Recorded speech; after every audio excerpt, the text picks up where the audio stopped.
In a moment that left the studio speechless, Rachel Reeves was confronted with a harsh reality, and the most striking part was that not a single word was needed. As she struggled to hold her narrative together, a British citizen made a quiet yet powerful gesture that spoke volumes, far more than any argument or rebuttal could.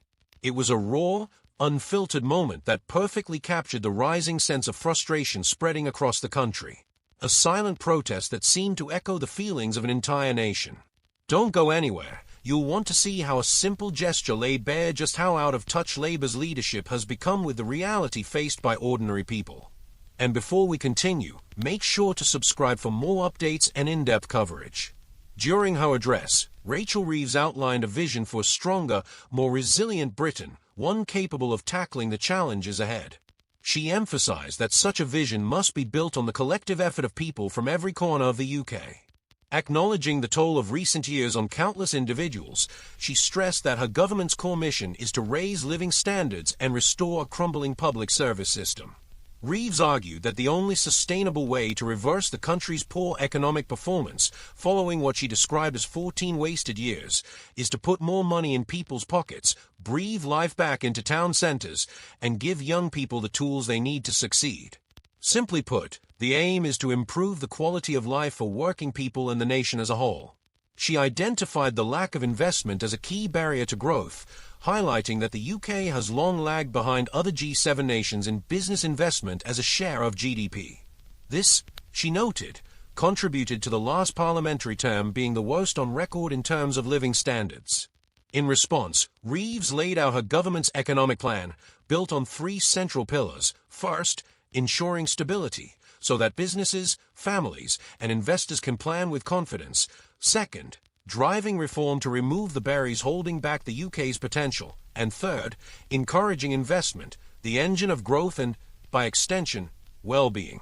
The Chancellor also underscored that her team has moved swiftly since taking office, with their initial focus on overhauling the planning system, described by business leaders as the biggest drag on development.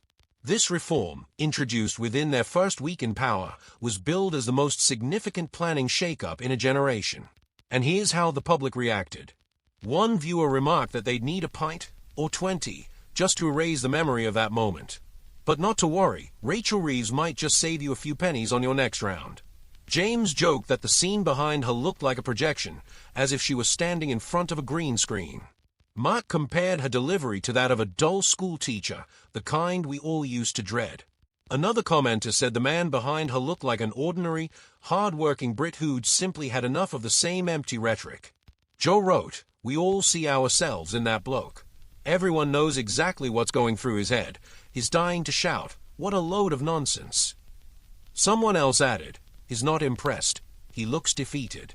His expression says it all. He doesn't even need to try. Well done, mate." It seems Rachel, or whoever was in charge of the optics, may have picked the wrong audience for that backdrop. That look was straight out of a worn-out shoe. And what about you? Let us know your thoughts in the comments below. In other news, former Conservative MP Bob Seely has launched a scathing attack on Prime Minister Keir Starmer, describing it as offensive that the Labour leader dons military attire in an attempt to project toughness. Speaking to the press, the veteran and former soldier criticized the government's plans for a new phase in defense policy and raised concerns over the lack of transparency surrounding the cost of certain initiatives. Seely directed his comments at Defense Secretary John Healey, whom he accused of being unable to provide clear figures on the spending involved in the UK's new Orca-class submarines. "It's frankly pathetic, but sadly, that's become standard practice under this government," he said. While acknowledging that Healey is one of the more competent ministers in the current cabinet, Seely added that his lack of clarity is a reflection of wider dysfunction. If even he can't give a straight answer, it's no wonder people like Rachel Reeves or Lucy Powell sound even worse. The ex-serviceman also took issue with Starmer's appearances in military uniform, arguing that they contradict his professional background. "On a personal level, I find it insulting to see Keir Starmer dress up in uniform and try to appear tough. This is someone whose legal and political career has largely involved backing the British left, challenging the state in court, and defending individuals, many of whom were extremists, terror sympathizers, or outright opponents of this country." Seely didn't stop there. He also condemned the government's handling of the Chagos Islands Treaty, which he claims will cost taxpayers an unnecessary £9 billion. The deal with Mauritius is one of the most disastrously foolish decisions this government is making, and that's saying something. We don't need to hand over that money. We could simply retain control of the territory. Those billions could be used for far more urgent needs: heating during the winter, pensioner support, better funding for schools, or bolstering our own defenses. The former MP also voiced strong criticism of the government's current stance on defense spending and deterrence strategy. Maintaining a credible deterrent is expensive, yes, but it's always cheaper than war. We now spending vast sums arming Ukraine because we failed to deter aggression in the first place. Deterrence collapsed. Putin saw us as weak, assumed we wouldn't support Ukraine, and that the Ukrainian people wouldn't fight back.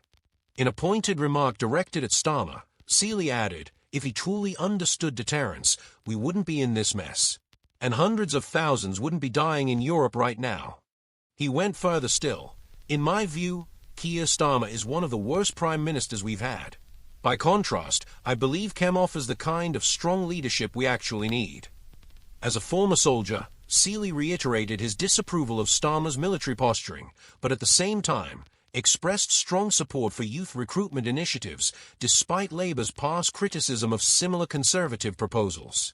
He concluded by saying he fully backs the idea. His time in the army, he said, was a chapter of his life he deeply values. If he had the chance, he'd do it all over again, but this time, from a younger age. In fact, he nearly joined at 18 before changing direction. He described the military as a career that offers real structure, discipline, a sense of purpose, adventure training, and most importantly, pride, both in oneself and in the nation. And that, he said, is precisely what Britain is lacking most right now. So yes, I do believe it works. In summary, Bob Sealy's comments reveal deep dissatisfaction with the current government's defense agenda. From a lack of budget transparency to performative gestures lacking substance, the former MP paints a picture of an administration he believes lacks both vision and resolve, while reaffirming his strong belief in the value of military service and national pride. What do you think about the issues we've discussed in today's video? Let us know your thoughts in the comments. And if you haven't already, don't forget to like this video and subscribe to the channel for more in-depth coverage of key issues affecting the UK. Thanks for watching. See you next time.